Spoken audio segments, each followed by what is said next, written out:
السلام عليكم. بندورة لما فتحت الزلعة ما لقتش أغلى الكنوز زي ما زوس كان مفهمها، لقت كل البلاوي اللي في الدنيا. مين بندورة؟ لا نتفرج على الحلقة اللي فاتت لو سمحتوا. السؤال هنا، ليه زوس يبعت لها كل البلاوي دي في زلعة؟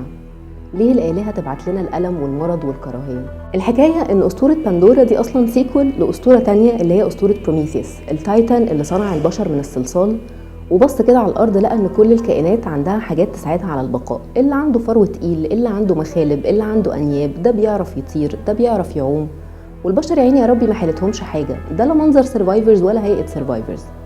بروميثيوس مشكورا راح سرق لنا النار من الأولمب، بس طبعا عشان ما فيش حاجة في المتسابة زوس لما عرف حكم على بروميثيوس بعقاب في قمة البشاعة، حكم عليه يتربط بين صخرتين وكل يوم هيجي طائر رخ ياكل كبده، ولأن بروميثيوس تايتن مش بيموت كبده هيخف بالليل، فيجي تاني يوم الصبح طائر الرخ ياكل كبده، وهكذا الى الابد. كرييتيف جدا ما شاء الله عليه. طب دي آلهة وعمالقة بترازي في بعض، مال البشر بالكلام ده؟ احنا عملنا ايه؟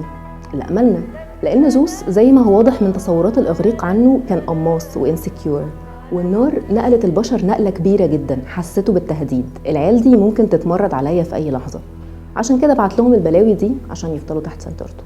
لمزيد من الاستحالات اضغط هنا او هنا.